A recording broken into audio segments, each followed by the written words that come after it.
Here's another late development, and this news keeps coming in as we're talking here.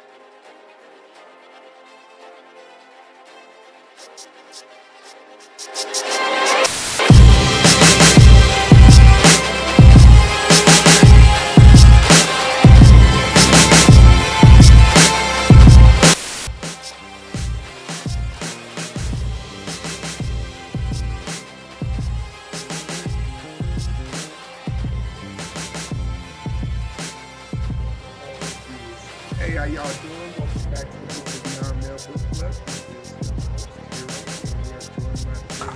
The Fantastic Four. We got Rob, Black, and JB. JB fresh off the boat, coming back from the trip. You feel me? Hey, I seen you. Hey, I seen you in the mountains. JB has some of the freshest jerseys. Like JB make me want to go buy some jerseys, and I got agent for a brother, and I don't have jerseys he got. So yeah, man. I need you to plug me. Oh, you already know I'm going to all the games. I'm telling you, week 4, that's when he's playing. So you better get your tickets right now, Detroit. I'm telling you right now. Fields. My boy Justin, man. Who? Justin Fields. Justin Fields, Bears. He with the North. No. Hey, we're not playing with black. You know, got Rob out here. I don't fuck with football, bro. Rob out here cooking. I didn't know you was protesting. When did you take your knee?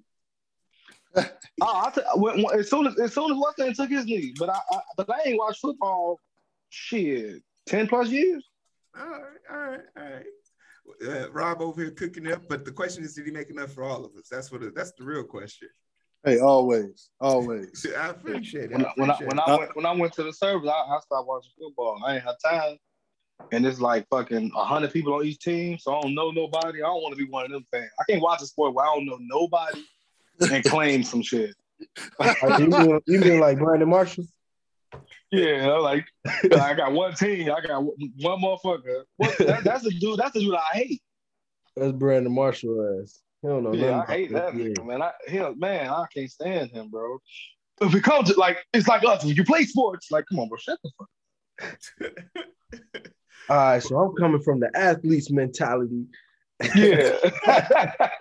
And you don't even know what mentality they got. As an athlete, I know as an athlete. He be killing me, bro. He be killing me. Him and dude that's on that's taking over on Undisputed right now should get their own show so nobody can watch it together. Oh, shoot, I know who you're talking about. Well, Black, you wanted to start us off with a topic. What was that? That wasn't the start of. I was just asking. We was waiting on Jeremiah, but it was like the clip. We spoke about this shit, though. But it was a clip of this dude and a bunch. You know, it was a couple dudes, couple girls, and they were sitting around the couch. He says, "What do you have to bring to the table?" And the woman was like, she was like, "I'll make the house a home." So I'm thinking she about to get deep, talk about what type of emotions, like mentality, like piece of stuff she brings to the crib. No, she was talking about she can cook and clean. Dude pointed out to her that, so that's all stuff I can pay for. Like I can pay $100 to have a maid come through and keep my house clean. And right now I already paid $120 for a week of meal prep, 3 meals a day. And I make my own breakfast. So I get 4 meals a day.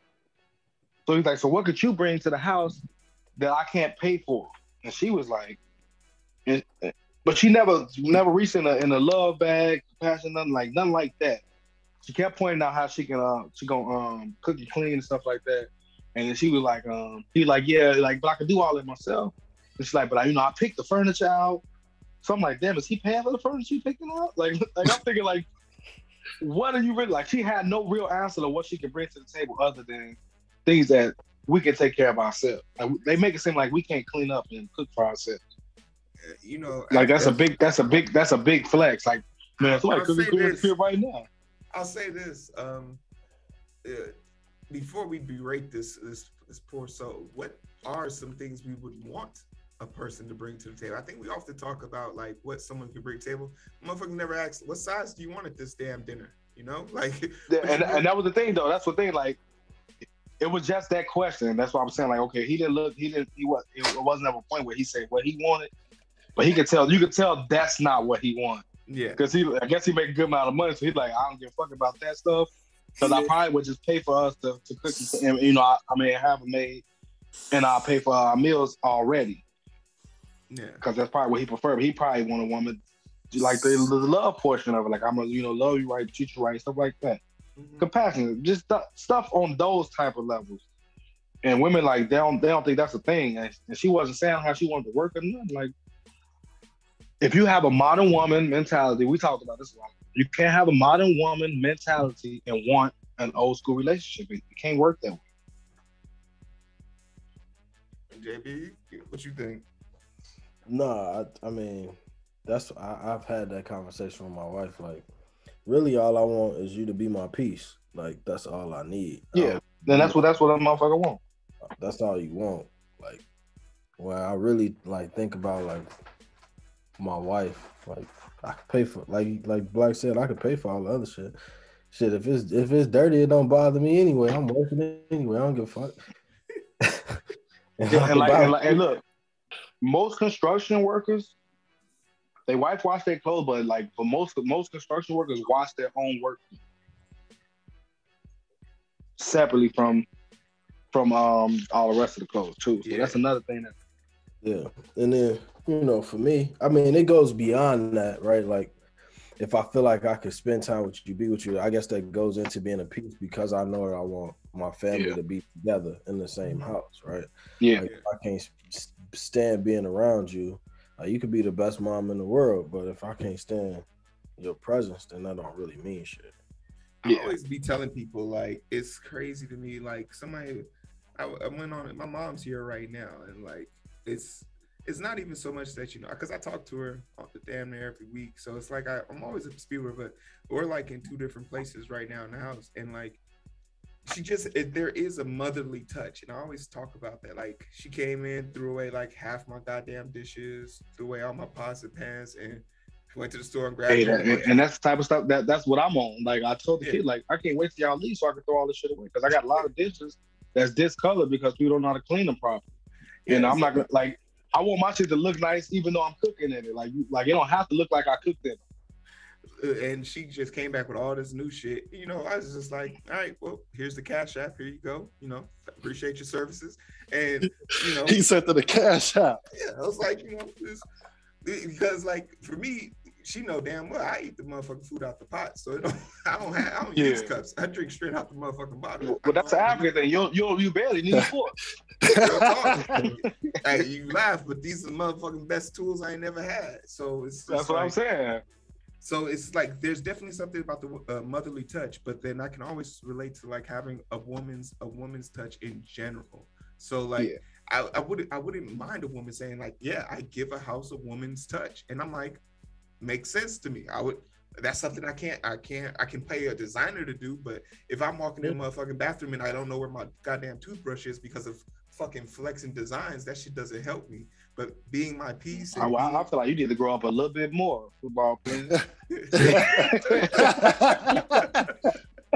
Because nigga, you can go to Bath and Body Works and buy a motherfucking toothbrush holder. But it's about that level of convenience, right? That shit. But I order everything. I just ordered a duvet, some sheets that's about to get delivered from Amazon right like today. I ordered that shit 30 minutes ago. It's gonna get delivered in 2 hours. I tell you this, Amazon has spoiled me because like it's just now my shit is on even rotation. Like all my soap, all my bathing stuff, all my like toothbrush and stuff is all on rotation. Like every 6 months, every 3 months, these things just come in, and I'll be looking at my door like, what the hell is at my damn door? Yeah, so I go to Bed Bath & Beyond for my soap and stuff like that. Yeah, I'm trying. Or I can order it online. That new Dr. Squash soap is pretty fucking good. I got this Dr. Teal soap also. Is that good? Yeah, that shit good. It's some it's this shit. Yo, Nazi was telling me about this shit. Yeah. It's the truth. Oh yeah, I got the lotion and shit like that. Like if I feel like I'm a little stressed, I put that shit on. It got the eucalyptus and that shit and the spearmint. So you rub this shit on your body, you feeling all good. From this day forth, the next place I stay or the next house I try and buy, I'm tearing up whatever bathroom it is, and I'm putting in a full size, extra full size bath for my big ass, because I haven't gotten to sit in the tub in so goddamn long. You have to get the paw print tub. That's the type of tub you need. and Yeah, I real found talk. a paw print jacuzzi tub that I'm going to use. I'm not opposed to it because you want to know something that I missed, and this might sound crazy. I miss my ice baths from football days. Yeah. Something about sitting in that goddamn ice bath. After the first 2 minutes, you straight. Yeah, you gonna cry a little bit, but you gonna After the first 2 minutes, it's good though. yeah. Also, you ain't sitting there like Kevin Hart guest, because Kevin Hart don't really be in there. Kevin Hart don't sit in there. You sitting there like his guest. Like even his guest, like Ric Flair just jumped straight into that shit. Ric Flair's been on there? Yeah. Oh wow, that's great. I need to see that episode. And it was so cool. It was so cool because when he went, everybody that was on the show was Ric Flair fans. So you know how the people that be standing on the side dressed like Ric Flair and all that shit, talking like him and shit, fucking with the shit. The shit be cool. Like Kevin Hart got a new TV show. That nigga working, bro. I'm promoting this shit like that's my boy. That nigga be working. Hey, that's how it's supposed to be, though.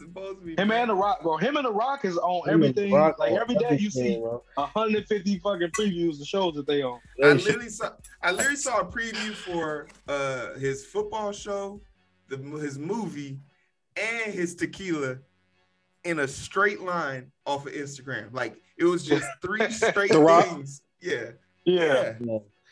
I think he's the highest paid actor right now. Yep. Yeah, he is, and that's crazy because he ain't no real actor. He ain't even no real actor. But he actually is. Like if you think about it, he is. Since WWE days, since WWE, he been a shit.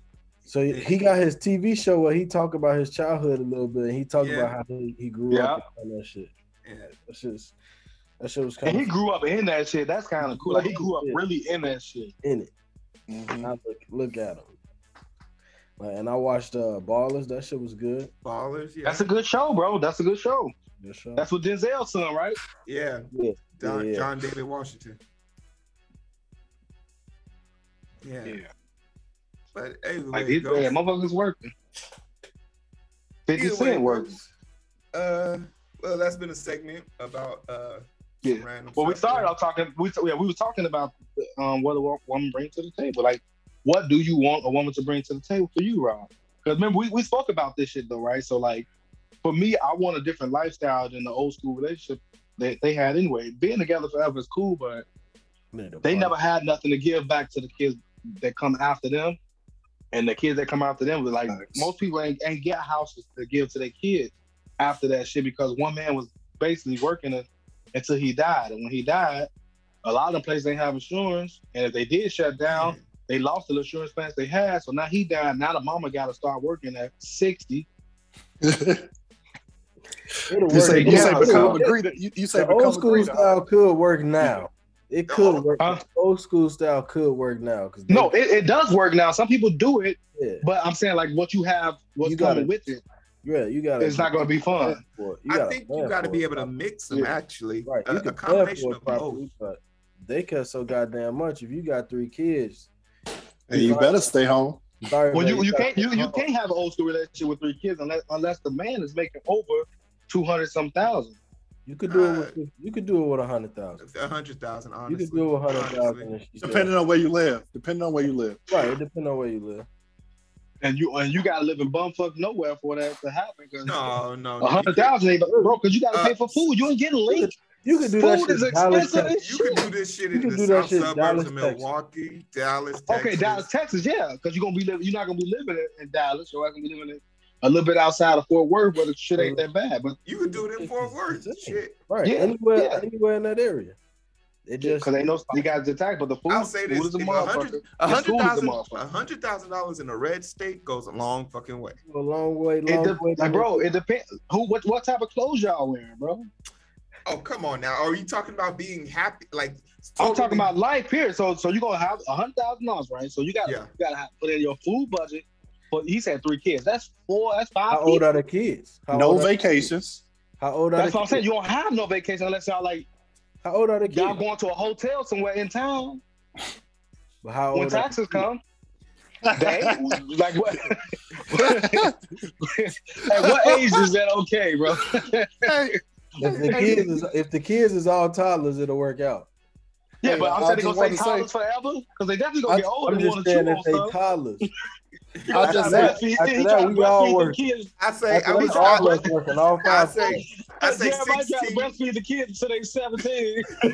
3 meals a day. hey, I'm gonna say Black woke up on BS. Yeah. He been throwing shots all morning. Yeah.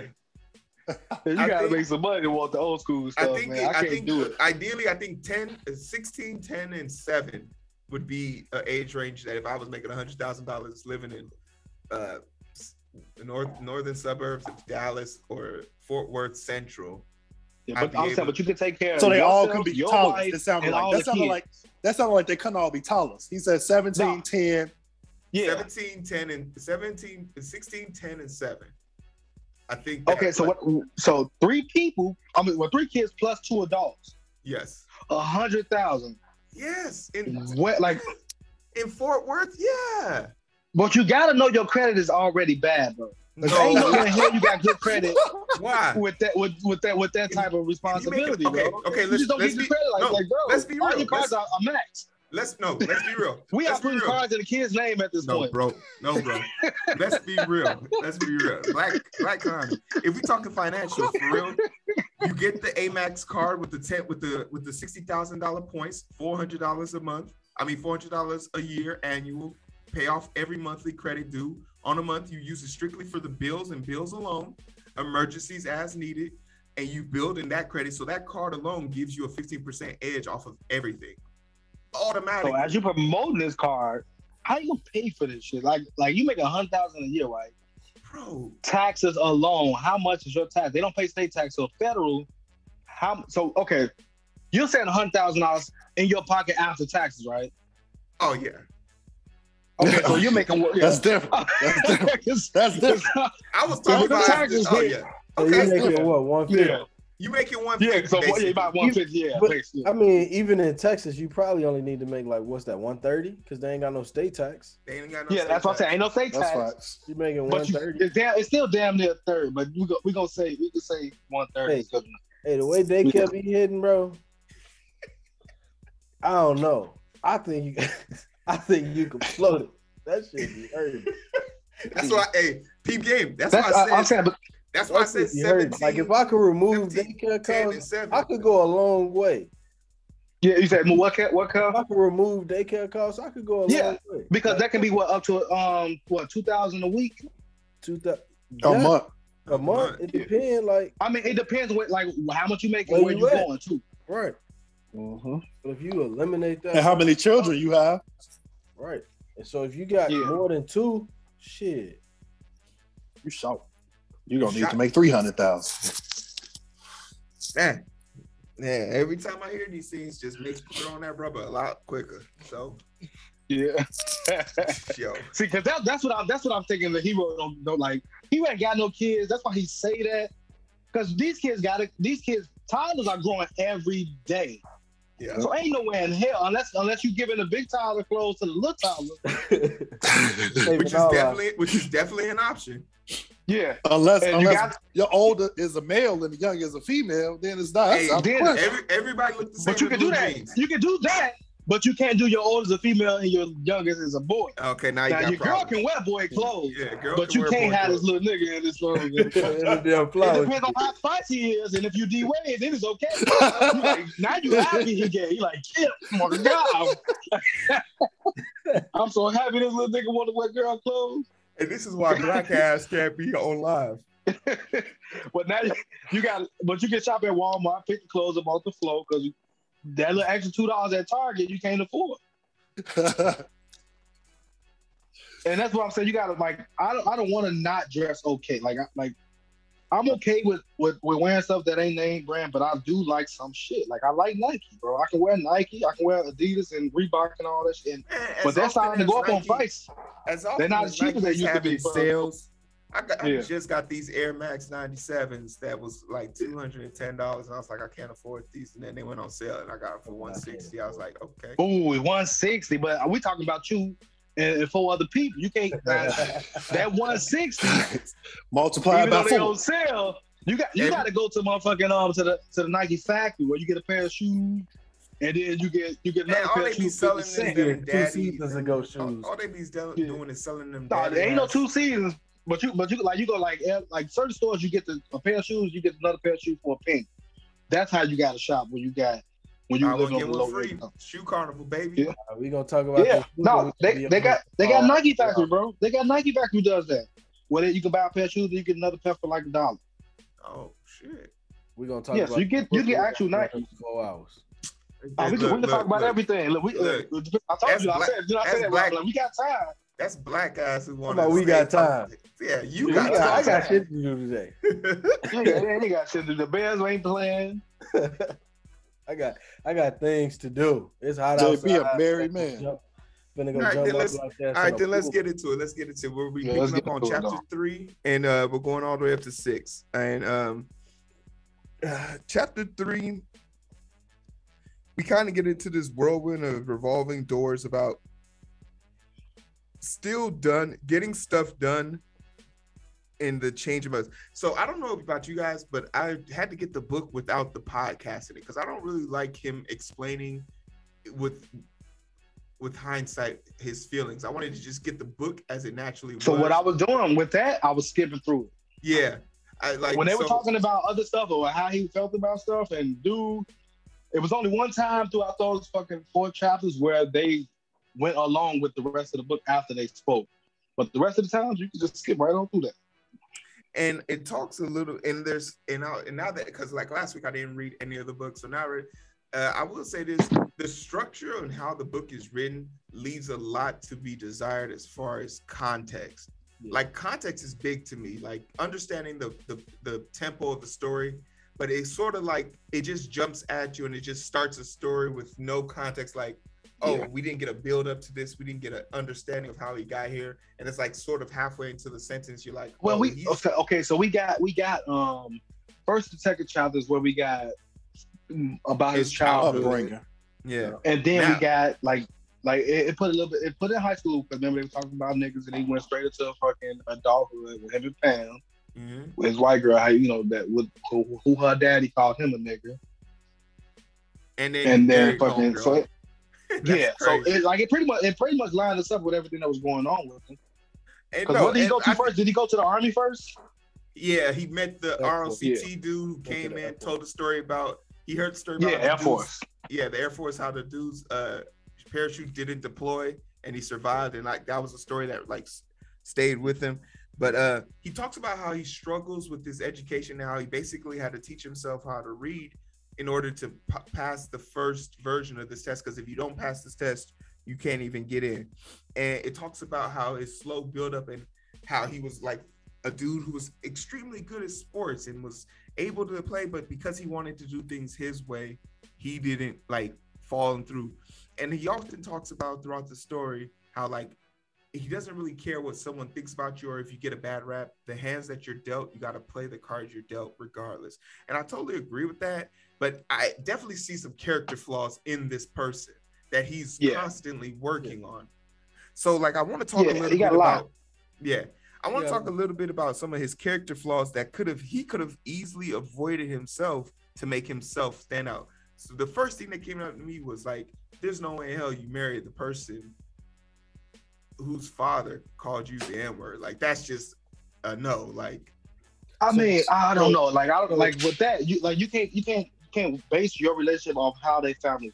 You only can base on how they respond to the way they found it. Well, so that gets tricky though, because if you marry into a family and the father called you a nigga, right? And they live in close proximity, you're gonna have to see this person all the time. It's not like but I'm saying, what I'm saying is what is at that point she's like, okay, then I'm cutting them off. That would be the bare minimum. That would be the bar. That's what I'm saying. Or I can whoop his ass. I think it's different. I think it's different than that. I think he put that in there to show how little he thought of himself at that time. For sure. He did though. For sure. I think that was the whole point of him coming. They fucking sound like a kid peeled through that little video. They were like, I'm in there though. I'm in there. In there. Hear me. But then I think a jarring changing point for him, and this was a point of contention for me in chapter 3, the roaches, the pest exterminator job he had. It was sort of like philosophic in a way, because he is a person who goes into these makeshift places, restaurants, places that people eat, and like exterminates pests. And he has so many things that he needs to kind of extinguish in his life, and he's constantly walking over it. And it wasn't until he hit the mother load of like roaches nest that he saw like, yo. Was it rats or roaches? It was roaches. You seen how his picture, how big he was? Like the difference? You said what? In his picture, how big he was? Yeah. No, but I could just imagine Yeah. Yeah. He was big. Yeah, I don't know why you got underwear picture of him in your phone. Hey man, let the man be great. Let the man be great. Shit. That boy got new poses in his phone. All right. God dang. You trying to set them thirst traps, man. Let him do his thing. Let the man be great. Let the man be great. But he talks a little bit about that. And it was something that was like soul shattering to me, because it's like, it wasn't until the pests that he was trying to exterminate started crawling on him that he realized like, yo, you can do this little extinguishing and preventing them from coming on, but until you eliminate the threat, your problems will keep coming back to you. I thought that that would have sat with his ass a lot longer, but it didn't really resonate with him as much as I think. What are some things that you guys postpone removing from your life that you kind of regret not putting out right away? I think a big one for me is like, yeah, I got accepted into med school and all this stuff, but I think I should have gone the route of PA a lot sooner than now, because I would have been able to help a lot more of my patients in that position. But you're like, okay, so at first you want to play football though. So you think you've been better off not? Nah, football wasn't what it was for me, what it was for a lot of people. A lot of people, and most people know this, for a big part of football for me was the camaraderie. I didn't have a lot of friends at North. Like, so the only friends I made were through the football team. And that's what kind of drove my friendship. So when I went to college, once again, that was the big thing. But all the people I played Call of Duty with, all the people I talked to, all the people I filmed podcasts with, I'm associated to them through school. It's not like I met somebody at my job. It was like, oh, we became friends. But when I got to the NFL, that shit was cutthroat. Like I said, within 4 days of me getting there, me and my roommate, we went to go eat dinner. We had a great time. I went to practice one day. He got hurt, rolled his ankle. They took him to the back. And when I got back to our fucking room, his shit was packed up and gone, and they cut his ass. And there was a new person there. And it was just like, damn, this ain't no camaraderie. And it really didn't sit well with me. But that's the nature of the business. When you're in those type of positions and like jobs like that, because that's how the military is. Your ass don't make it through all the way, you ain't gonna make it. They're not gonna, they ain't got time to heal you within the environment. So what happens if you get hurt? You get sent to the hurt platoon, and you sitting there till you get better. And that's the most fucked up shit in the world, because you sitting in boot camp until you get better to make it through, until they say you can't make it. Because other than that, they're gonna make sure they push your ass through, and all the money they spent to get you there, they're gonna make sure they get you through. So but what if about you start with? It don't work out that way, because you can go to the last day or right before you get picked up on that team, and they have plans on picking you up. They damn wrote the contract, told you about it, but you get hurt in practice, and the contracts ain't written up, and you ain't signed shit. Oh, you gone. So then, what's something for you then, Black? What's something that you wish you had nipped the bud in it early, but you didn't get to it, and it came back to haunt you? I don't know if nothing came back to hunt me just yet, but it's just fucking investments. Because I wasn't able, I didn't lose the money, I just ain't get the money I would have got, so it ain't really hunting me. Because I ain't, bad without, but I could have been a little better. What about you, JB? As Black says, and I'm pulling up the 4 stocks that I reinvested in. So JB don't say I'm holding out on them. What about you, JB? Probably just really this year has been getting back on my budget. It's gonna come back to my ass, but I don't know how to I got no discipline when I get on Amazon.com. They opened the door back up and been traveling our ass off, spending. But It is what it is. Yeah, I had a budget for Vegas. I told Rob. I don't know if it's gonna bite. I would have liked to save it. Yeah. But you gonna remember the fun you had. The memories, remember everything you did. So the memories. Like But then when you want to eat steak 3 days in a row, you be like, damn, I gotta only eat steak twice. Yeah. Rob, what about you? I would say probably not taking heed to the warnings that the Most High put in front of me earlier on in my life. And specifically what I mean by that is, so the first time I got shot, a bullet grazed my head, another one hit my leg, right? And the one that went into my leg, it was lodged in my leg. And they decided not to take it out. So the day of the shooting, I'm sitting in the hospital room laughing, right? Because it's funny to me. And then my mom come in and she slapped me so hard, my face went numb, right? Because she was like, you laughing and you almost just lost your life. So I get out the hospital and I'm on crutches. And the next week I'm back on the same corner I got shot at, right? Because it's like, yo, this is what I want to do.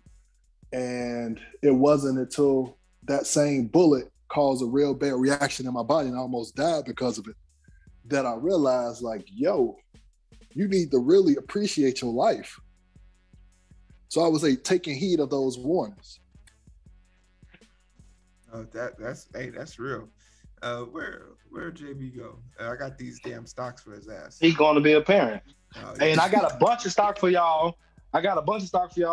For after, like, I'm gonna send it to the text. I'm gonna put this out on the verse. So you got ticker number VLO. I own 10 shares. They're down 3.25%. KNOP down 4%. Own 10 shares. OPI down 5%. I own 20 shares of the stock, and I'm looking to buy more on Monday. AT&T ticker symbol T down 3%. $27. They average $30. I own 23 shares. They're all down right now, and they all pay quarterly dividends that are at least 5% dividend annual. So, hey Rob, when y'all even thinking about kids? Probably 3 years. Enjoy your wife, enjoy your life. We have to make sure that this current situation in the rearview mirror first. True. Facts. All right, then let's move on to a line he uses a lot that I think this is a flaw of his. Get over it. Nobody cares. Yeah. Well, like basically like he's tough. That's what was like that's okay, but basically how he's been living is it's a lot that's not okay. Because in the long run, I don't think that dude's gonna be okay mentally. No.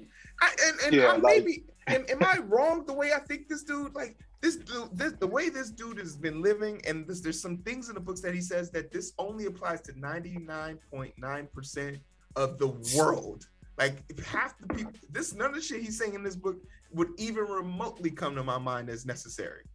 So but like as far like it's just that you have to be over tough to do everything. He's like the way he lives is basic military. So basically how we were is, get all emotions and feelings and all that shit is out the window.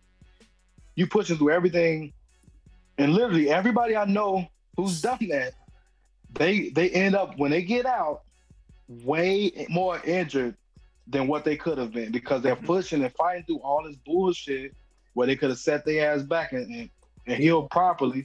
He gonna talk about that at the end of the book. Yeah. I mean, let us get that, though, Jeremiah. Yeah, she's let us have you on your hero shit. Yeah, you on your hero shit. What I was gonna say, he's not gonna talk about like what you talking about, but I was gonna say, I had a conversation with somebody else that I know. I read this book, and it's like you got to take his principles with like grains of like your perspective, your life, because you even think about it, like his first decision. And we about to talk about like his first decision was, do I want to go in the Navy SEALs or stay with my family? Like, and he was like, go to the SEALs. Like, fuck. Like, so.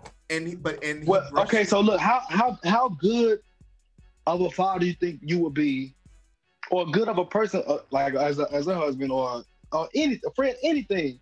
How good of a person will you be if you put everything you want to the side to be something else? So the whole time you're doing whatever, because you're gonna be fucking. Your mind is gonna be fucked. He's nicer. He's nicer to people in the military than he is to his own family, and that bothered me. Yeah. Like the in chapter 6. I mean, not like his wife ain't his family. It's over with. Like that's cool. Yeah, but like, he has 2 kids. He never talks about his kids. We ain't get there yet. You might talk about it, but this whole thing is not about. This book is not about his kids. Yeah, it's not about his kids, but I say that like even when you read his book, like you got to take it to your perspective of your life, like how far am I willing to go to? Again, but I also like that about his book though, because his book is about one thing, and that's what we're talking about. Like if his book was included everything like Obama book, right now we'd be like, God damn, this book is way too long. Yeah, that's what Obama talking about every motherfucking thing. I was like, if he add that stuff in, we gonna be at like 12 hours, and he won't get there. we was just talking about motherfucking training, nigga. Why are you talking about diapers? No, I'll give you that because I definitely chapter 18 forever. Chapter 18 of Obama's book will live in infamy in my fucking heart for the rest of my goddamn life. But like one of my favorite line in the whole book that he gonna say is, he said it already, is like motivation is bullshit. Like, because it's temporary. It's temporary. He's like, it's like soon as some shit go wrong, you gonna forget all about that goddamn motivation. Yeah. But remember, I've said that at one of the first or second books that we read, like, was just like, people focus too much on proving other people wrong or doing something just because somebody else said. Let's say, like, a motherfucker said, I can do this, or if you're not doing something that you want to do for you, after you're done, you're not going to be okay with it. Like, I'm not going to be a doctor because other people want me to be a doctor. Because once I become this doctor, I'm like, goddamn, this ain't what I wanted to do. I wanted to be a ballerina. Yeah. I mean, real talk. Like, so I'm now cutting hearts open like this. Like,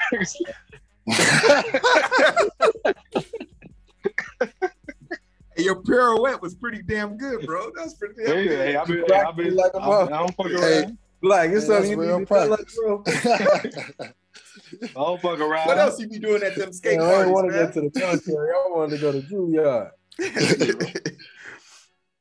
So, and in the notion, he could dance. I mean, whatever it's called. Say the last dance. Hey, you a whole fool, man. So then let's move to chapter 4, because I think the thing in closing is, don't take it, to JB's point, don't take everything. So somebody does care about what's going on in your particular situation. In fact, someone is paid to literally care about you. So take that into consideration as far as your basic life is concerned, because none of us on this phone and none of y'all who watching this are ever going to be able to do what this man did for the reasons that he did it. But I think what he was also saying, come on now, son. I could the big game of motherfucking Marsoc, man. They recruited me. If I wanted to do it, I could have did. Stop the cap. Stop it right now. I just wasn't stupid. Nigga, it wasn't nothing I couldn't do in the service. I'm like, I'm okay. I don't want to fucking swim through those circumstances. When I have my boy doing that shit, I'm like, I don't want to do that, bro. Because if my job is not based on that, so I don't even need to know how to do that. Because every job in the SEALs ain't based on you knowing how to swim, my nigga. Somebody just working supply just like they do with everybody else. They got regular jobs just like everybody else, but you're gonna train for the whole service just like everybody else. Wait, if you're battlefield ready, you would still have to go through their training? Mm-hmm. If you gonna be like in recon, the supplies going through recon training. You ain't gonna be at recon doing no motherfucking regular ass shit. That's why you get the corpsmen for the Marine Corps. They change them, like, because they Navy corpsmen, but they come to the Marine Corps, they get their uniform changed, everything changed. You gotta train up. Wow. That's beyond me. Ain't no way, boy. Ain't no way. All right, so let's go to chapter 4. Let's go to chapter 4. This is really talks about his training in the Marines. This was the second time, because the first time he didn't get in. So not he didn't get in. He got injured. Now this is the second time second time he's coming through. No, it's the first time. So this is like when he's dealing with the initial thing before his knee takes him out of it. And he talks about taking people's soul.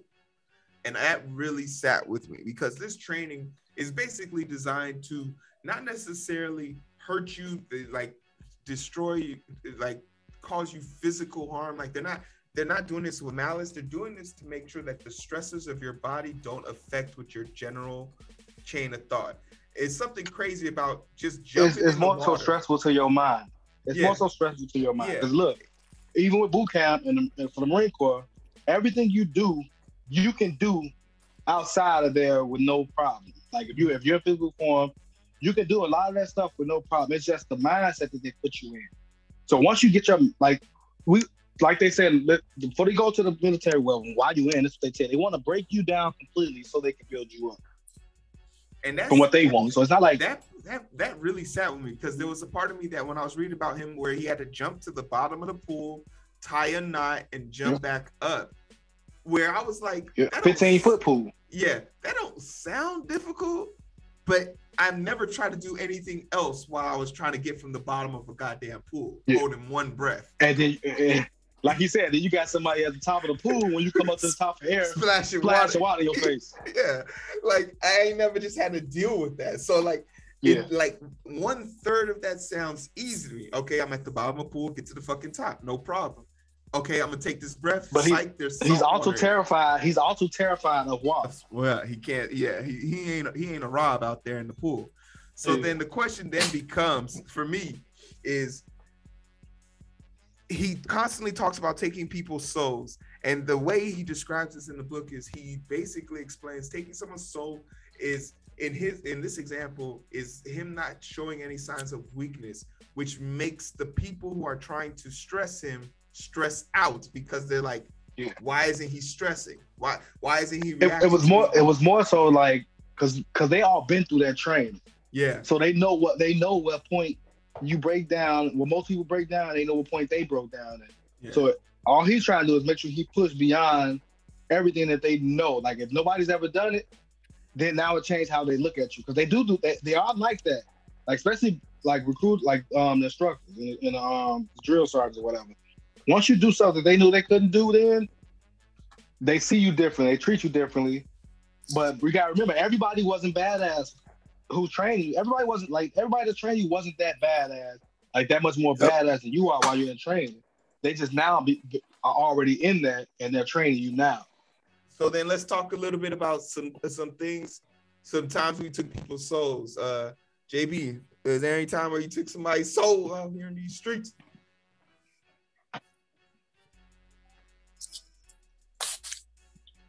That's a good question. I ain't really thought about that before. Go somewhere. I think I'll give an example. I think the time that I took somebody's soul was it was while I was interviewing for the Texas Rangers, and they were filling out my questionnaire sheet about my level of integrity, and they were talking about how like they softened me up, they gave me something to eat, took me out to eat, this, and they were like, hey, how do you feel about this? And I was like, oh yeah, I don't have a problem with this. Nice steak dinner for lunch and all this stuff. And they took me to a crime scene, which they had actually set up with a bunch of just like leftover excrements and stuff like this. And they basically walked me straight into this den full of dead, rotting, it was actually pig's corpse, but they were telling me it was a human body. And I was immediately looking into it and I was become fascinated and I took a step in.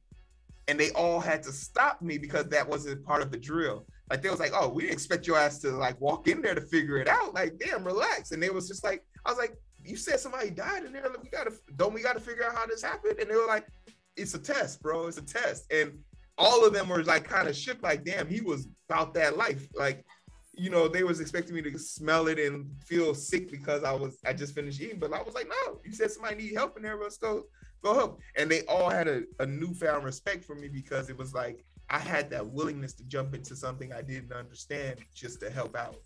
And they showed a lot of respect. I definitely, for the 4 weeks of training we did out there, which was mediocre at best because we were examiners. So all we had to do was make a mile in 12 minutes. So I finished my shit in 8. I was back in my day. Yeah, a regular mile time. They like, who's the fuck gonna run for an hour or a mile? Man, ain't no. If any of us got to run, that's a problem. So that was an example that I took there. So and they appreciated for that. What about you, Rob? I mean, for me, I'm in sales, so I guess I've been doing that for a long time. I would have never took it as a perspective with crushing souls, I guess, for people that's around me, but I am gonna be in first place. Like that's just what it is. So have you ever felt the and he talks about being humble about taking people's souls. Don't brag about this. Like very humble about it. Yeah, you don't when I did that, it wasn't my intention to like insult somebody. It was more of like, is there a way I can help you? And I'm pretty sure when you got here making sales, you didn't walk past number 2 and be like, bitch, and keep moving. Like I know that wasn't your plan. So it depends. If it depends on where you was. They're gonna be more envious of me than I am of them. I gotta envy you. Yeah. Black, you got one? Well, I was in the military, so I took a bunch of souls. It was like making a motherfucker like when it come. I told y'all stories about cleanup, which was on field day when motherfuckers got clean their rooms, and they saying something versus what I told them. Like, all right, so they got so and so time to check your room, and I'm gonna give you an hour, but they wanted to do something, so I'm like, they're like, no, you can check it now, Corp. I'm like, hey, listen, I'm giving you an hour for a reason to touch up on areas because we're gonna come through. Because tomorrow they got the commanders coming through and they're gonna white glove and shit. So I'm like, hey, give them the hour, come through. They were like, come through right now. Immediately find some dirt. Like, I'll be back in an hour. So now I'm about to fuck up their day because now they fuck with me. So like, hey, you wanna like, Corp, you wanna come check? We done now. I'm like, y'all sure y'all done? Because I just went through there. Now I go somewhere and I'll reach behind the microwave, find some dust. Might clean again, y'all got another hour. Yeah, like fucking at this point, it's 5 something o'clock. Matter of fact, I'll be back because I'm hungry. I'm about to go eat. I'll be back around 7:30, 8 o'clock. Like, all right, now they pissed because they can't do what they want. So it's about to be the weekend, so they can go out that night, but they got to be prepared in the morning for the field day. So they go eat, come back. Now I'm keeping them up on purpose because they're annoying me. So I'm like, as late as you can keep a motherfucker up without basically getting in trouble. Yeah. Well, back then it was probably like since all the new rules and shit. I think it was like 11:30, 12 o'clock because we can get up for PT at any point. I'm all right. I'll be at matter of fact, I think it was 1:30 a.m. But I go through that real late at night. So now they playing as fuck. So we already getting up at 4 in the morning to check everything. So you can see how crushed they were when they like from at that point on they never fucked up with the inspection. And that's how you take motherfuckers off. And now they fucked up. They plan, you plan your life. Military, when you ain't in Afghanistan or overseas, it's everyday work. You go to work, you get off at a certain time every day, same time, and you have the rest of the day to yourself. But I can fuck your whole day up by planning stuff for you if you want to play stupid. Like they say, you play stupid games, you win stupid crap. Philip DeFranco, shout out. All right, then, Rob, what about you? Take us like so. I would probably say my first busy season at my current firm. And I say that one because during my first busy season, I was the lead senior on 2 12/31 year ends. And anybody who know about busy season, for one client, it's a lot, especially like 12/31. So I had 2 going at the same time as well as a third. And everybody thought, the jobs weren't gonna get done, and I got them all done just to show like I'm really like that. I'm built different. I tried to tell him I'm built different. So then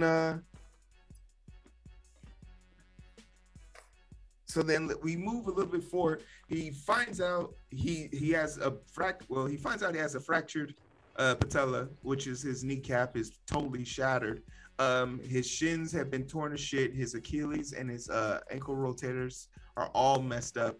He basically is walking on stilts, and I love this don't ask, don't tell policy that goes as far as the healthcare concern, because as long as the healthcare provider knows that your immediate life isn't in danger, he won't do anything as long as you don't say anything. And I found that very reputable because I remember that from football. But the part that was when he he was grimacing in pain, and basically he passed out, and they had to bring him there. Dealing with pneumonia and stuff like that, upper respiratory issues are extremely dangerous, just from my perspective. Obviously, I'm talking from a civilian stance, where if someone came to me in this status, they would be on bed rest, they would be admitted and left in the hospital for observation for at least 5 days. No questions asked. But, I definitely admire that level of perseverance. But when he left and came back, he healed himself enough that the knee wouldn't be an issue. And that's the part where I kind of have issue with him, because why not just heal all the way and come back? Because, okay, like I told you, in boot camp, you get hurt. You don't get to go back where you got hurt at. You start all the way from the beginning. Regardless of how far you in that shit, if it's not graduation day, you getting hurt, you're getting fucking pushed all the way back to the beginning once you heal. So I had a buddy like that. We got a thing called the silver bullet, is where they hydrate you from your ass, right? You know about that, right, Heero? Yeah. They basically put the thing up your ass and blow. Yeah, and they put that shit in. So that's what we call the silver bullet. Now we have the crucible in the Marine Corps, is where you go through your final stage of the Marine Corps before you become a Marine. And that's the toughest part, because you're basically it's gonna be a few days, but you're only gonna be working off of like 3 hours of sleep for those few days. And you're gonna be intensive training, and then you got the final day, which I think it's like a 13-mile hike, but the hike starts at the bottom of this little mountaintop. And what they do is trick your mind to make you think like you're about to be going on something crazy, because they're gonna send a Humvee up there, and you'll see the lights, and then the lights will disappear. So you're like, God damn it. And it looked like it's going straight the fuck up. Mm-hmm. So you're like, I got to go up there. So we had this dude the night before, we sleep in a sleeping bag naked, but we working all day. And it's cold as fuck in the desert at night. So we working all fucking day. So we all sweating like a motherfucker. So I tell them, like, look, you're supposed to sleep naked in the sleeping bag. Take off your clothes, because his clothes was soaking wet. I'm like, you can either take off what you have on now, and fold it up, put it at the bottom of your pad, or you can take it out and leave it outside. Either way it goes, you have to get out of that shit. Because what's it, hypothermia? Mm-hmm. He caught hypothermia. Now he like, oh shit, it's the end of boot camp. Like, I'm not trying to fucking redo this shit. I want to graduate with you guys. So we go up this mountain. He passes out. Boom. They throw him on a Humvee. Silver bullet, gets the hydration. You got hypothermia. He hop off the Humvee like, I'm coming up. I'm making up this motherfucking hill. Some of us was carrying him up one time, passed out again. Boom, silver bullet. He got a silver bullet that day about 4 times. But he made it to the top of the mountain. Oh, that's so dangerous. Oh my God. Bro, he was not, like, that's what I'm saying. People do that in the military where they're not going to, like, I'm not going to fail, because they don't want to have to do something crazy like this. And just for y'all to know, the reason what makes it so dangerous, because even though it's a liquid solution, it comes with air. And because of the air concerns, it could cause something like barrel trauma or cause compressions within your cavity, which doesn't allow your organs to fully extend. A lot of our organs work and function off of muscle memory. So any pressure, maltactness off of that can affect your organ function, especially your kidney failure. But yeah, crazy. So he made up like the weight look like that, and he was so fucked up, like it was like fuck it.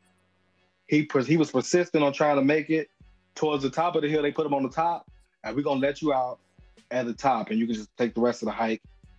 Fucking, you can walk the rest of the hike. It's no more uphill. Like, you could do it. So he had to end the day we had to do the hike. It was his birthday. He had a silver bullet all the time. Like, boy, that was your birthday gift. They let you become a Marine, nigga, after all that shit. So we finally get to the platform, what was that, ceremony grounds, whatever they call it. And motherfuckers dying, but we just went through some shit. They call it the crucible for a reason, to get to the end. Now, when you're standing in formation, you're not supposed to lock your legs, especially after you fucking overworked your body and all that shit, because your legs locked, you passing out. All you see is when we get there, people locking their legs, you seeing body drop, hitting their face on the concrete. But they Marines at that point, so they ain't getting no fuck. But you seeing them bodies drop. Like, man, we got to stand up either fucking ceremonies. Most of the time, it be hours, bro. So you gotta learn to have that little flex. You can look like you're standing up, but you got that little flex. Your knees straight the whole time. You passing out. And if we marching or anything, we not nobody like the platoon ain't stop. We ain't nobody in the platoon bending down to grab you. Somebody else has to come through and basically like grab you in secrecy. That's how I be, bro. A motherfucker pass out in the Marine Corps ceremony, bro. No, you would think nobody was fucking care about it. Ain't nobody bending over to touch you. You know you're not breaking that formation. Somebody's gonna come in between those lines, a medic or something. They're gonna pull you out to try to do a damn near so nobody can see you being pulled out. Hey, that's crazy to me.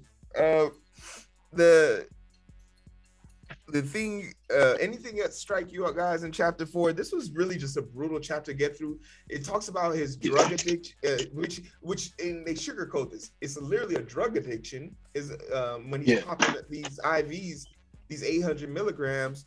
Two of those in less than 8-hour separation is enough to fuck up your kidneys.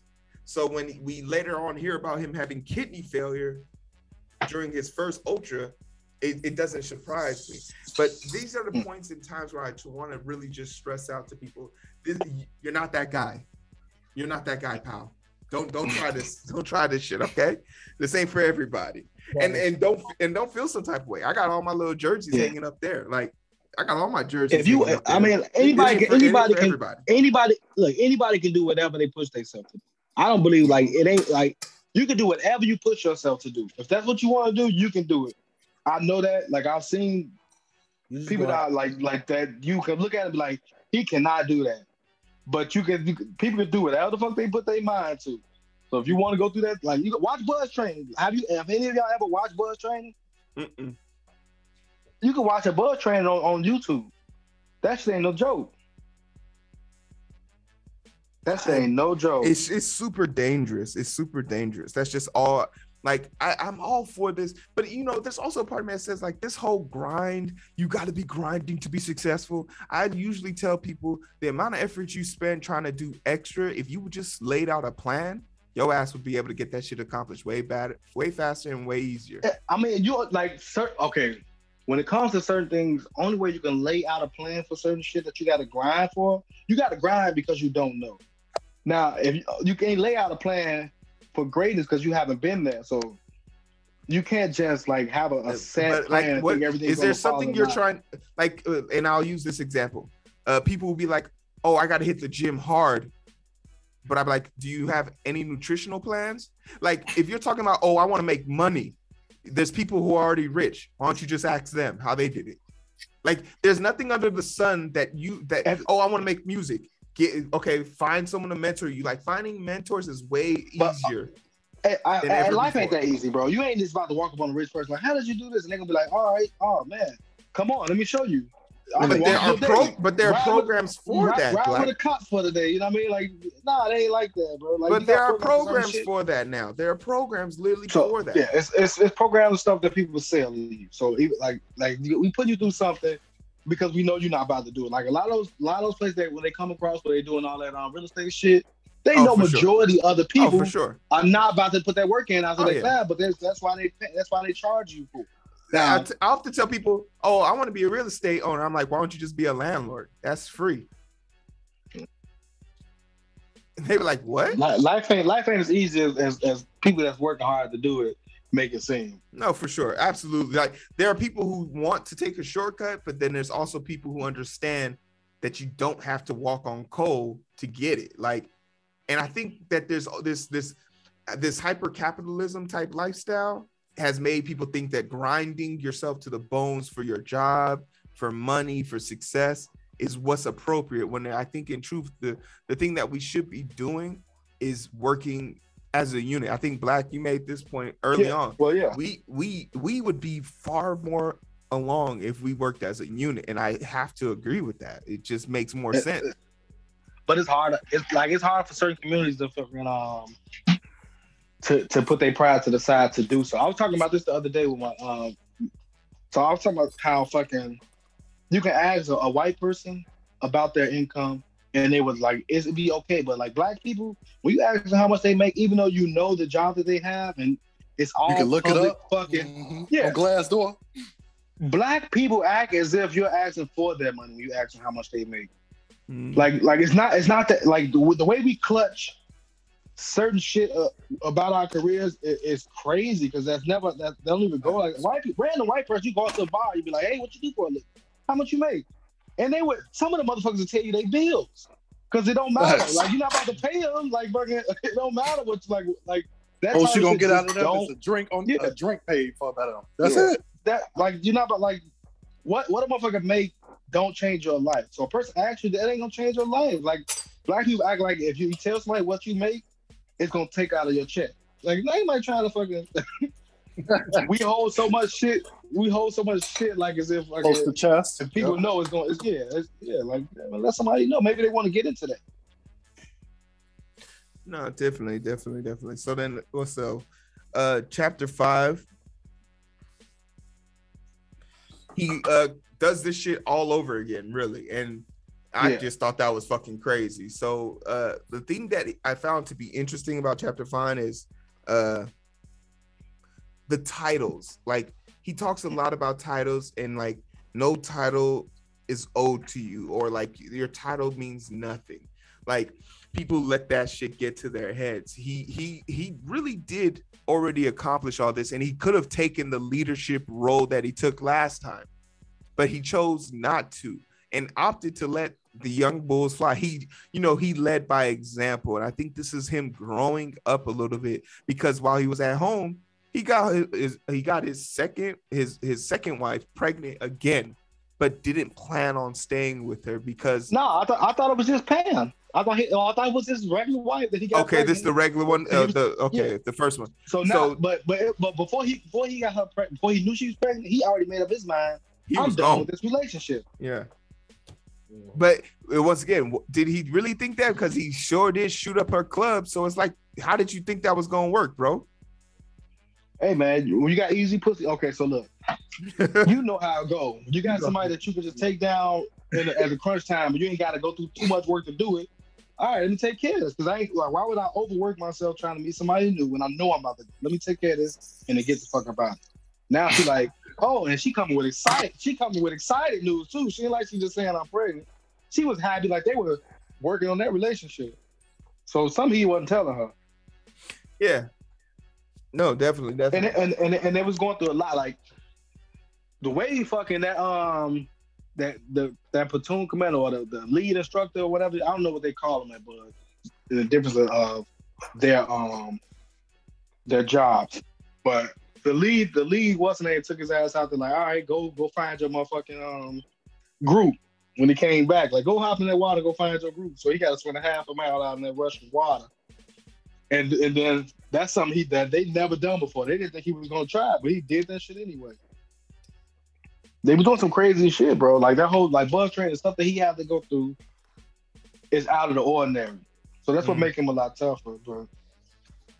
If that's what being tough means, like you just do it on your own. Like it's at your own risk at that point. Like some of the stuff that they had to go through, some of the stuff that he definitely went through, it's just like, nah.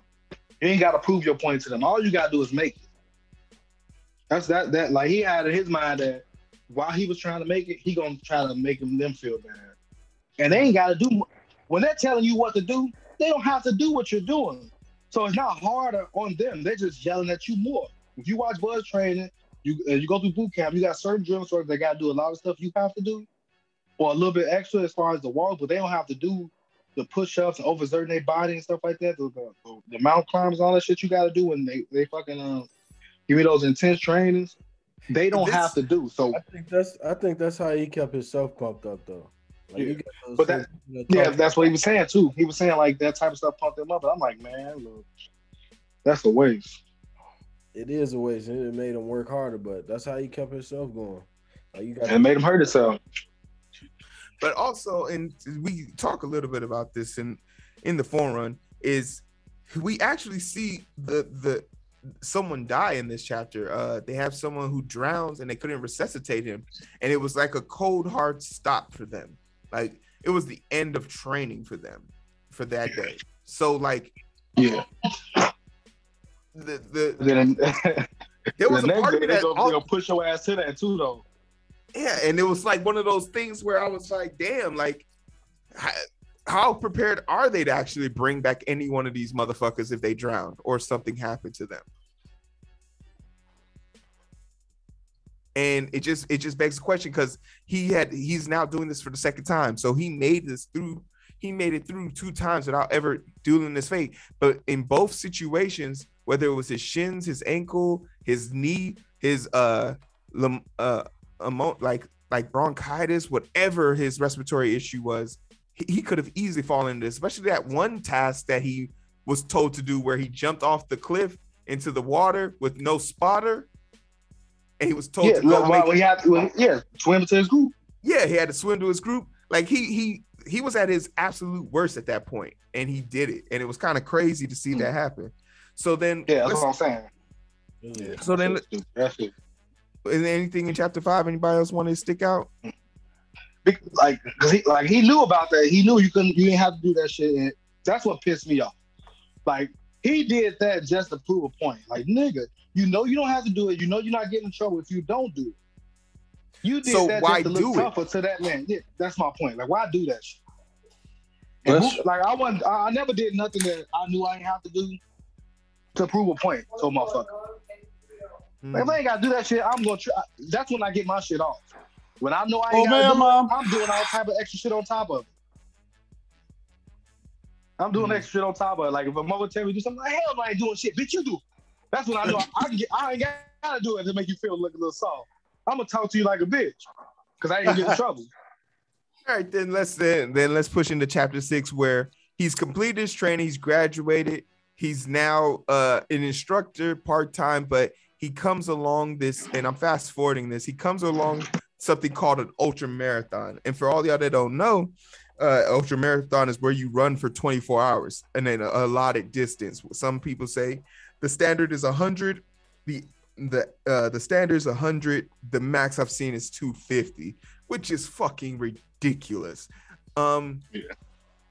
It baffles my mind that people can do this, but this channel hosted a charity event where 2 teachers ran 24 miles in 24 hours. And they've already started putting out numbers that next year they want it to be 50 miles in 24 hours and stuff like that. What's y'all thoughts on these ultra marathons? JB, do you have any feelings on this? Do you think you could complete one? What's your no aspirations to ever do that shit? None. No. That's why I left the Marine Corps. No aspirations. Rob, you think you could do one? When I read, no, I don't see the benefit in it for me. Different strokes for different folks, but I'm not one of them. What's the point? Yeah. Well, for this point, it was he wanted to be part of the point to rule the world. You heard what they said. Different strokes rule the world, right? Different strokes rule the world. But the reason why David Goggins was doing this is because there's this military fund for people who he talks about this Operation Red Wing, where there was a operation that went horribly and only one of the 17 people survived, being a twin of a brother. So basically, after this tragic event, the military obviously pays for the issue up front, but these kids who were once 4 years old in 10 years are going to be 14. They're going to go to college, they're going to need help. And these runs were designed to help these families. They raise money and help these families and these soldiers. But David Goggins, a few weeks out of training, but still in basic shape, does his normal routine. He's a fucking Navy SEAL. So, I mean, he should be able to handle this. He explains how this was actually the most difficult thing he's ever done in his life, to have to run 101 miles, even though the reason why he ran 101 is because he literally lost count. So he ran an extra one just to be safe. But the fact of the matter is, at about the halfway point, after he had already shit on himself, he's peeing blood, and his bile and liver and kidney is completely shutting down. It dawns on him that he doesn't give a fuck about these kids or the dead parents or their family. The only way he's going to complete this race is if he does it for himself, because at first this all happens because he's being boastful to a dude via email, a dude that's not even acknowledging his phone calls. So it's like once again, it's this is a bad characteristic to have, to want to constantly want to prove yourself for other people and not for yourself. And it's not, and it don't satisfy you at the end. That's why I say that shit too often. Like, people steady want to prove stuff to people, and it don't satisfy you in the end. It don't, and the person still don't give a fuck. Let's say motherfuckers say, like, you can't do this or you can't do that. If they not putting no money on it, so when they lose something at the end, you complete it, they can still say, all right, well, I don't give a fuck. And now you just feel look stupid. Like, you work all this hard, and at the end of the day, the motherfucker who you was arguing with that said you couldn't do it ain't losing nothing. You just complete something. They be like, well, it happened. Job. Got him. And they ain't even gotta say good job though. They can just be like, yep, whatever. They ain't even saying it's like, damn, I did it though. Like, you know what I mean? Hey, you want a cookie? and we talk about how he's going to his sacrifices are going to catch up with him. Something's going to regret. When he went into renal failure, that was an issue for me. That was a red blaring flag. When you are pissing out your bile, that is a problem. Like, you have no traction in your GI tract, which means you basically could swallow a crack and that shit could come out whole if you wanted to. Like, that's sad. Like, that's horrific. You don't have any mucus glands. All the acid is ran out your damn stomach. You're fucking yourself up. So the thing that then alerted me to, like, okay, he has a month or so to prepare for the ultra, but he still hasn't recovered, and he finds himself in Vegas to do I think a 26-mile marathon, and he said he was just gonna walk it out with his mom. He was supposed to be a peaceful retreat, and he gets to the fucking starting line, and they start counting down, and this motherfucker takes off full speed, and it just screams to me. Do we know what sadomasochism? Yeah, there. Thank you, JV. Thank you for the save. This guy's a masochist. Like, he doesn't give a fuck about anything but pain. And he then references this. He references how pain is his absolute for him. It's his go-to. So I go all the way back to getting them beaten. And go ahead. No, I was saying, like, as far as like it's motherfuckers that make it through the training for Navy SEALs, and now after they graduate or whatever, they can't even be SEALs because of the damage they did to themselves. So at the end, you are a SEAL technically, but you're not gonna be out there doing SEAL shit because you're fucked up now. That's how Tiger. You say what? That's how Tiger Woods fucked up his golf career trying to be a SEAL. Yeah. Real talk. So then the question I always like to come back to this question or this idea, you know, if he's like, we can all say that this isn't healthy, but then what would have been the proper approach to do with this? Just not do the race? Shit, y'all speak on that, because I'm not gonna race. I'm not a runner. I'm not that person. So like, okay, while in Marine Corps, yeah, they wanted me to go ahead. No, like, for me, I'm a simplistic runner. I'm an athlete at best. A lot of people always make fun of fat people, but like, when you see offensive linemen and defensive linemen, we fucking elephants. We might not be the fastest, but we can run forever. So like, we set this pace and we're good to go. So like, I hit my little 2 miles every day. But like, a lot of people that like are my size, you don't see a lot of people my size just running. So, and I'm 300 plus, but like, I'd be okay with him running, but if he at least ran at a pace that he was okay with, he never did that. He damn near ran that race to do a qualifying speed time so he could add it to his resume. But the truth of the matter is that does nothing. It don't do nothing for you. Doesn't do, because the guy that he was trying to impress had already made up his mind a long time ago that a Navy SEAL wants to do this race with us. We're gonna let him do the race. Period.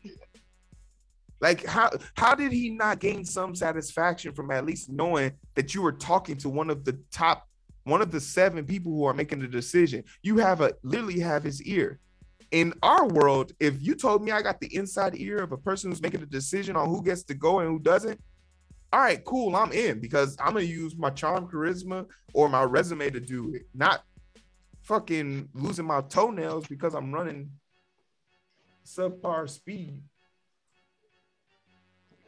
He just do a lot of shit just for the attention, like, man, like, just to be able to say he did it. Do you think he has a psychological issue? I mean, shit. That he's giving himself. That you think he's giving himself the psychological issue? I think he already.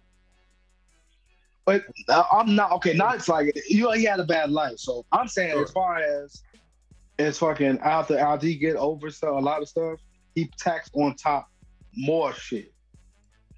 Now to himself, to prove himself that he want to be able to do something, and now he like, because at the end of the day, all he really wanted to do was become a city. Like, okay, these people are badass. They seem confident.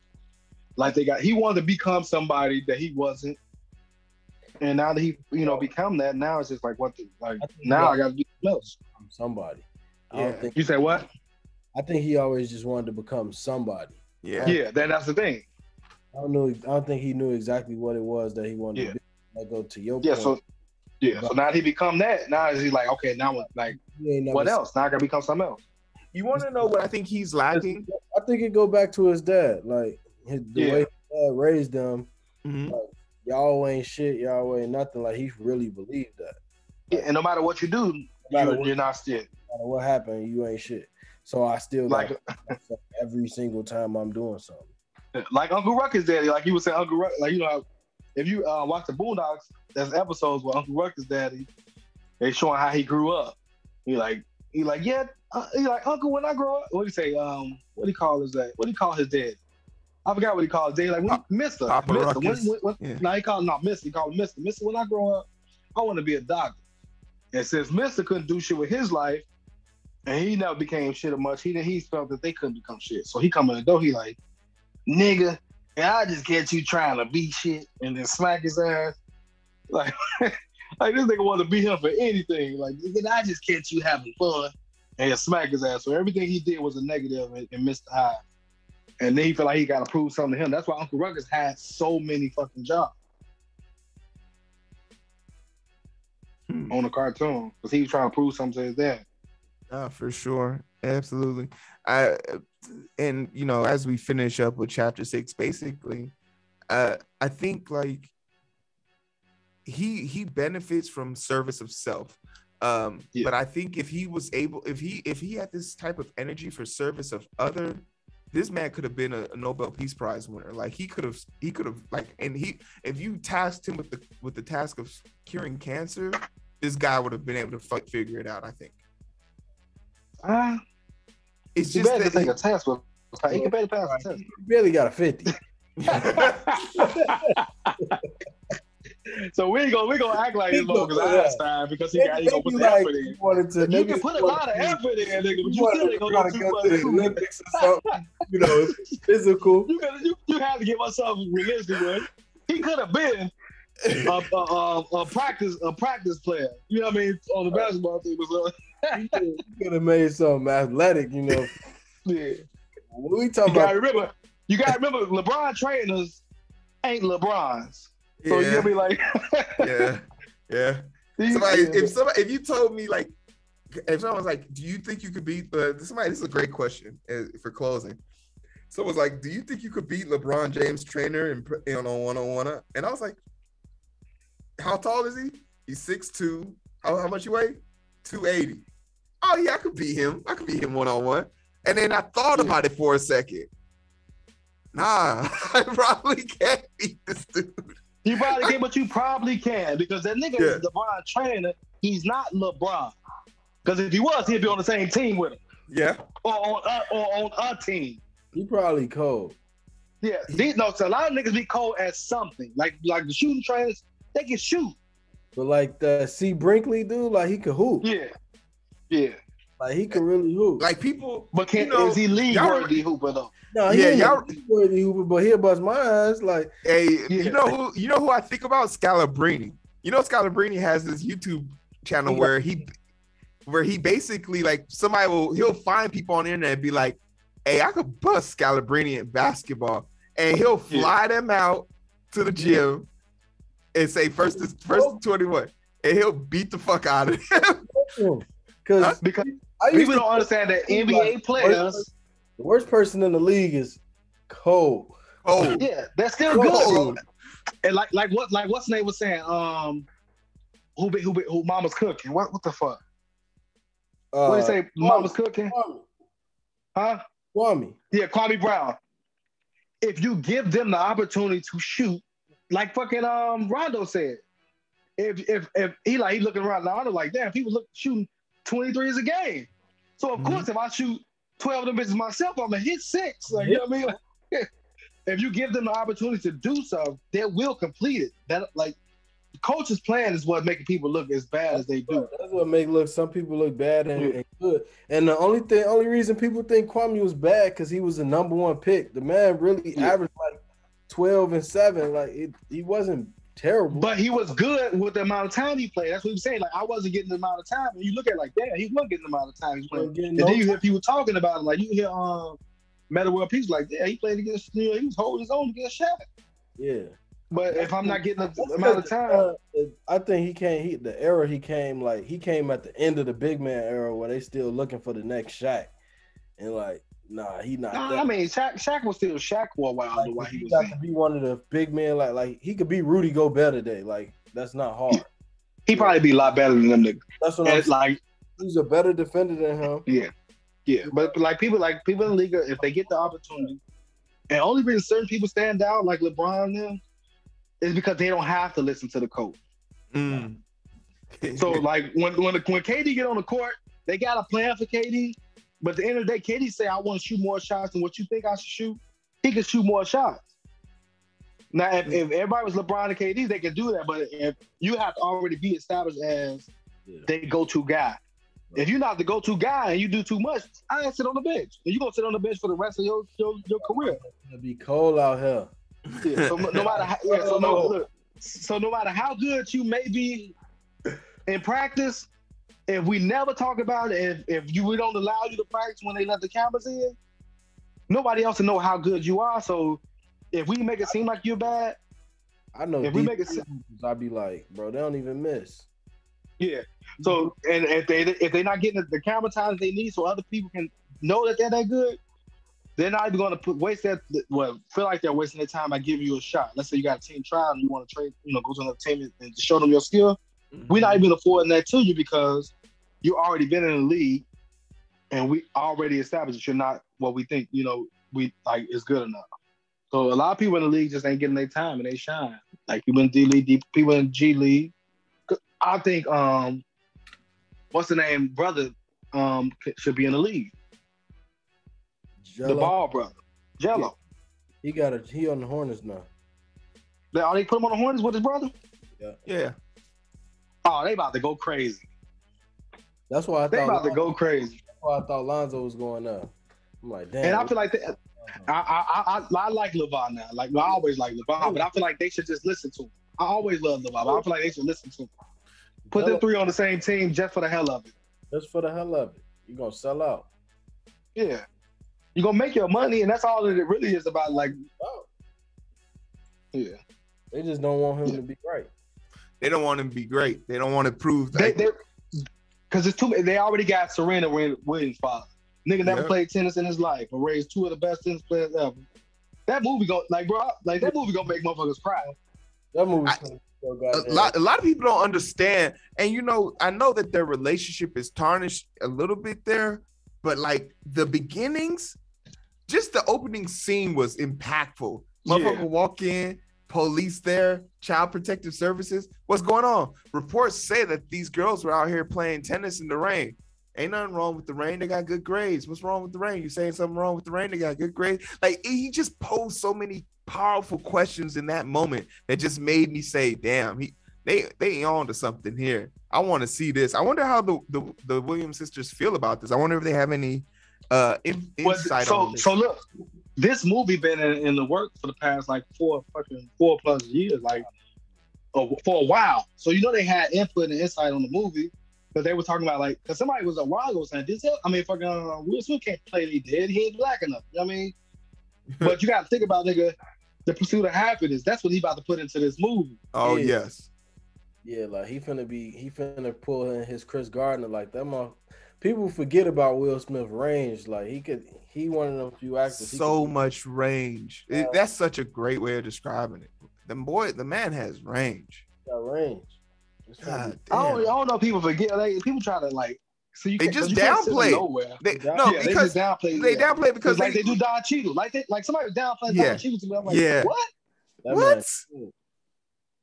Don Cheadle he made that movie. Like he damn it made Don Cheadle. Don Cheadle was so damn good.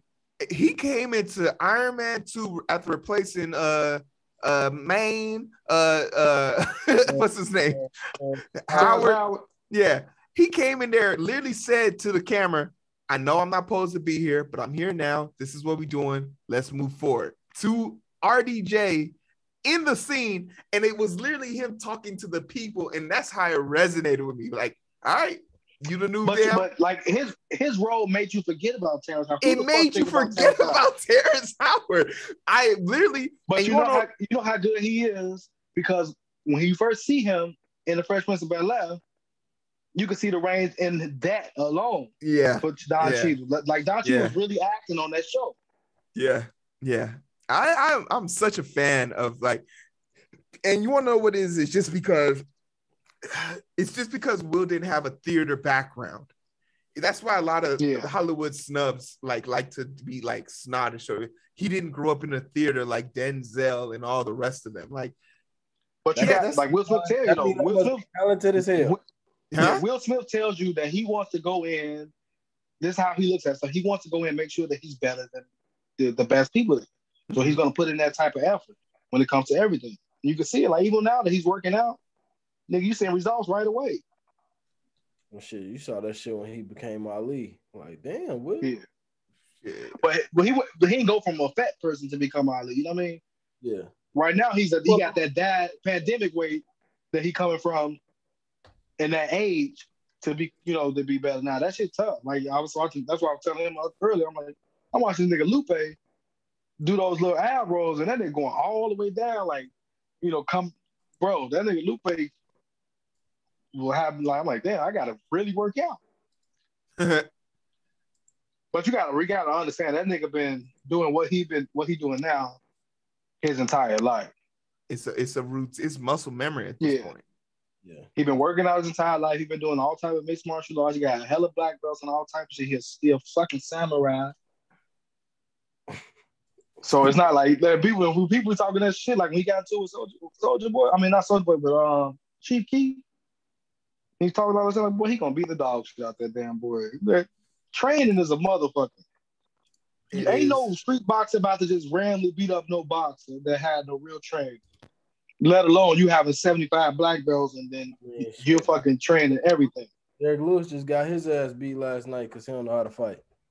Who? Derek Lewis. Black beat. Oh, he lost? The black motherfucker? That's my boy. He's my Sergey, that man, it looked like a Cormier versus John Jones fight, except if Cormier didn't know how to wrestle. Yeah. Well, look, John Jones made Cormier look like he wasn't as established as wrestler. I was looking at the fight like this looked like that. Bro, you shouldn't even be in the ring. The first fight they had, they were talking all that shit, and they're like, Cormier had never been down, right?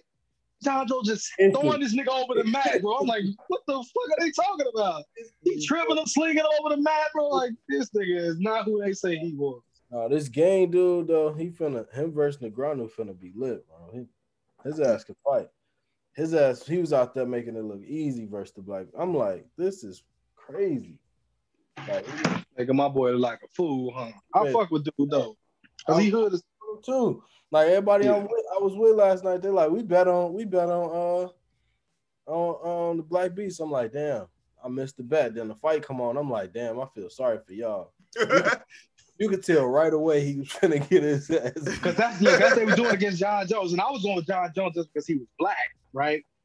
When he first came out and they fucking having them fights on, I was in the Marine Corps, so I'm betting with John Jones. I'm like, okay, black. First fight, I'm like, this nigga cold. And then he fought, what's the name? Miota, right?